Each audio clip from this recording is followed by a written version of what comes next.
नमस्कार साथियों, स्वागत है आपका all in one education hub चयन 3.0 में। आज हम बात करेंगे हिंदी वर्णमाला एवं वर्णों के उच्चारण स्थान के बारे में। हिंदी वर्णमाला को समझने से पहले हमें हिंदी भाषा को समझना आवश्यक है।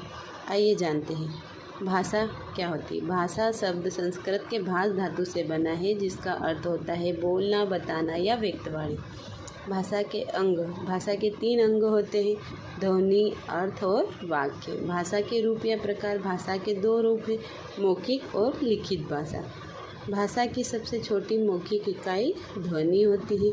भाषा की सबसे छोटी लिखित इकाई वर्ण होती है। वर्ण क्या है? वह छोटी से छोटी ध्वनि या मुंह से निकली आवाज़ जिसके और टुकड़े न किए जा सके वर्ण कहलाती है, जैसे अ, ई, उ, ज, म, प आदि। वर्णमाला। वर्णों के समूह को वर्णमाला कहते हैं। उच्चारण के आधार पर वर्णों की संख्या 45 होती है, 10 स्वर, 35 व्यंजन। लेखन के आधार पर वर्णों की संख्या 52 होती है, 13 स्वर, 35 व्यंजन और 4 संयुक्त व्यंजन।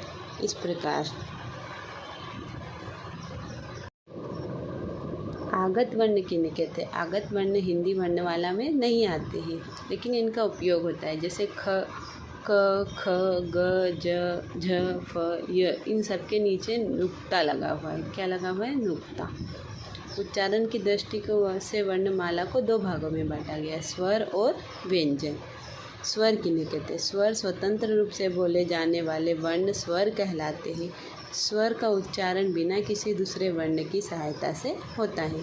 हिंदी के मूल स्वर 10 है, ऋषि के मिल जाने से 11 हुए, फिर अ और अह मिलकर 13 स्वर हो गए। कुल कितने स्वर है वर्तमान में? 13। स्वरों का वर्गीकरण। स्वरों का वर्गीकरण 6 प्रकार से किया जाता है। पहला प्रकार है मात्रा तथा उच्चारण के आधार पर। ह्रस्व स्वर, दीर्घ स्वर और प्लुत स्वर। आइए देखते हैं ह्रस्व स्वर। ह्रस्व स्वर किन्हें कहते हैं? जिनके उच्चारण में कम समय लगे। क्या समय लगे? कम समय लगे, तथा जिनका एक मात्रा गिनी जाए, जैसे अ, ई, उ, ऋषि, जिन्हें बोलने में थोड़ा कम समय लगता है। इन्हें मूल स्वर भी कहते हैं। दीर्घ स्वर, जिनके उच्चारण में अधिक समय लगे, जिनको 2 मात्राएं गिनी जाए, आ, ई, उ, ए, ओ, औ।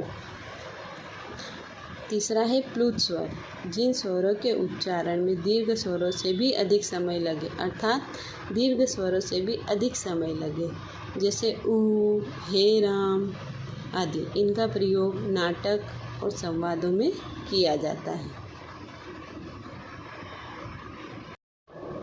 स्वरों का दूसरा वर्गीकरण जीभ के प्रयोग के आधार पर। आइए देखते हैं अग्रस्वर, मध्य स्वर और पश्च स्वर। अग्रस्वर के बारे में जानते हैं। जिन स्वरों के उच्चारण में जीभ का अग्र भाग काम करता है, उन्हें अग्रस्वर कहते हैं, जैसे ई, ए।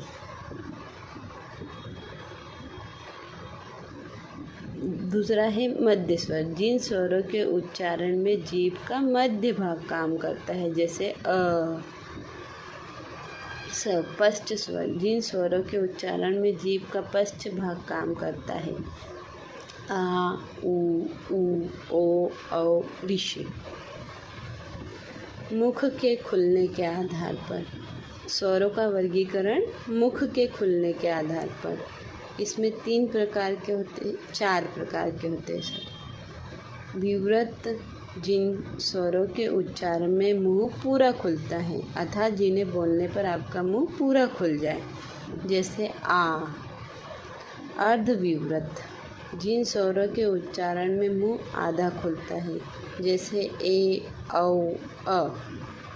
संवृत, जिन स्वरों के उच्चारण में मुख सबसे कम खुलता है, ई, उ, ऊ।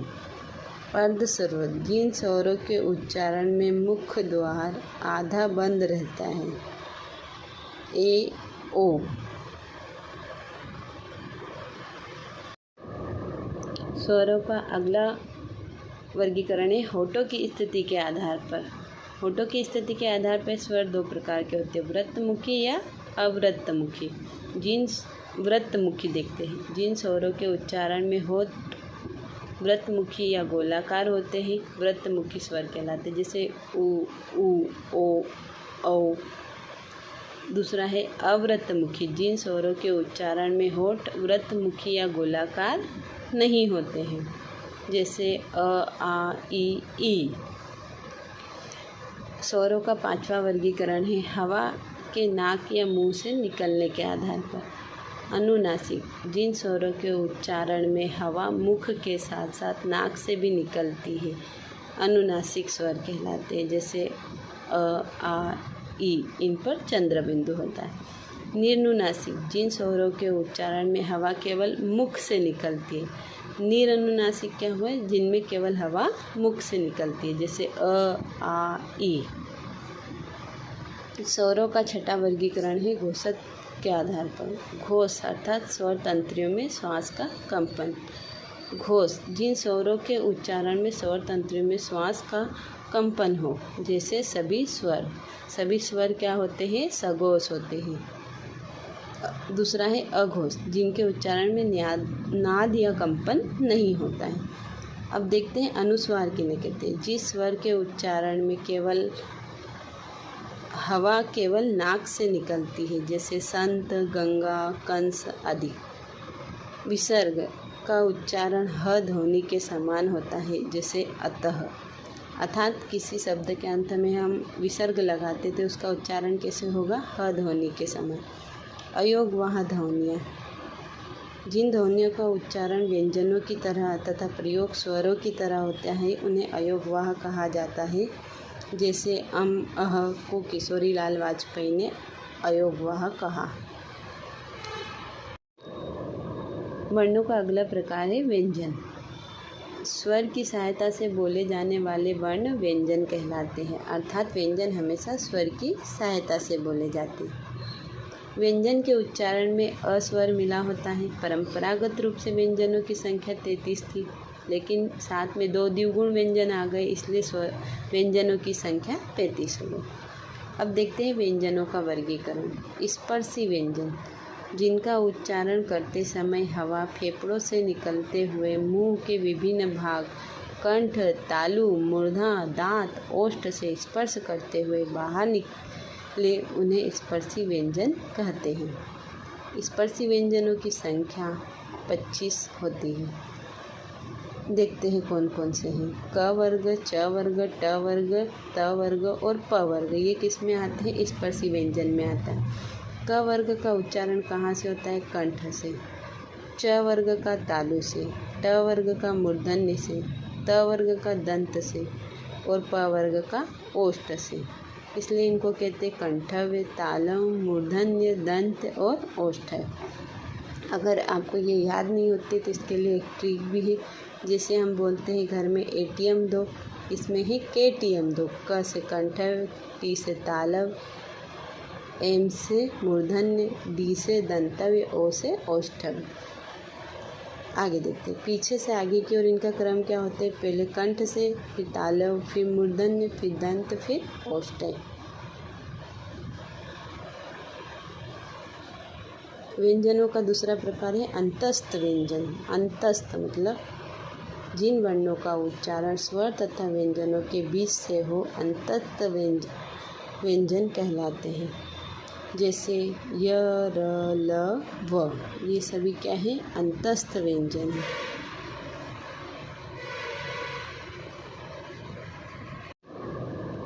व्यंजनों का तीसरा वर्गीकरण है ऊष्म या संघर्षी व्यंजन।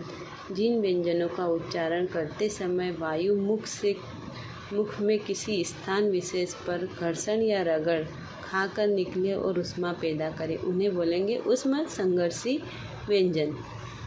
जैसे स, श, स, ह। अगला वर्गीकरण है उच्चिप्त व्यंजन। जिन व्यंजनों के उच्चारण में वायु झटके से बाहर निकले, उन्हें उच्चिप्त व्यंजन कहते हैं। जैसे ड और ढ, ये दोनों क्या है, मूर्धन्य है।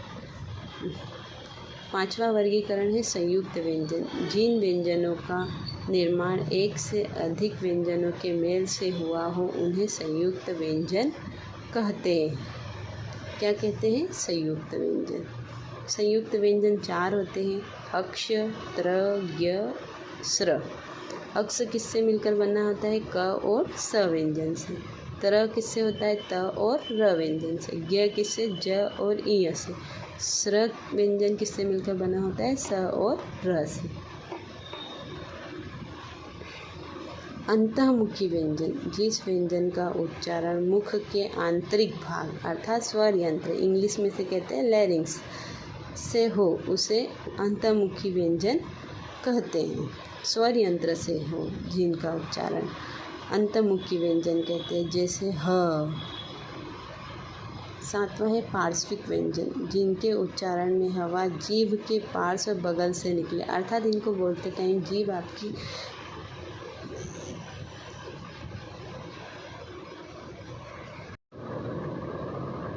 व्यंजनों का 8वां वर्गीकरण है लुंठित या प्रकंपित व्यंजन, जिसके उच्चारण में जीभ तालु से लुढ़ककर स्पर्श करे, जैसे र, अर्थात र को बोलते हुए आपकी जीभ तालु से टकराती है। घोषत्व के आधार पर वर्णों के प्रकार।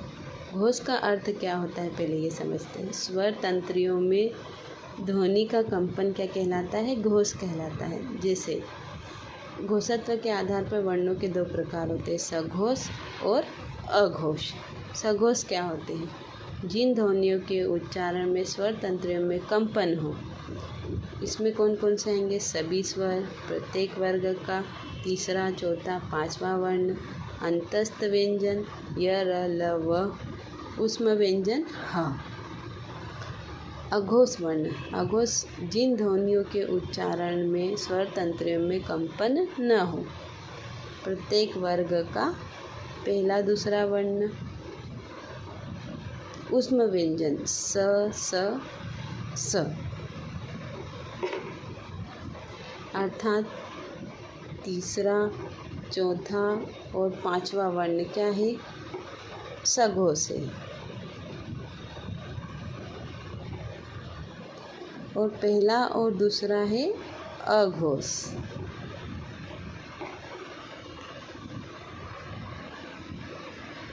प्राणत्व के आधार पर, प्राण का अर्थ होता है हवा। प्राणत्व के आधार पर 2 प्रकार के व्यंजन होते हैं, अल्प प्राण व्यंजन और महाप्राण व्यंजन। जिन व्यंजनों के उच्चारण में मुख से कम हवा निकले अल्प प्राण व्यंजन कहलाते हैं, जैसे हर वर्ग का पहला, तीसरा और 5वां व्यंजन।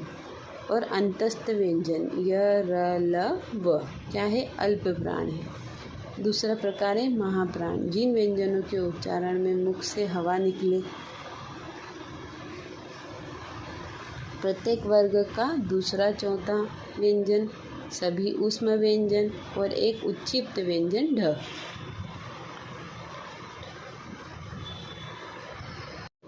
वर्णों का उच्चारण स्थान। वर्णों का उच्चारण वाक् यंत्र की सहायता से होता है, इंग्लिश में से कहते हैं वॉइस बॉक्स। मुख के जिस भाग से जो वर्ण बोला जाता है वही भाग उसका उच्चारण स्थान कहलाता है।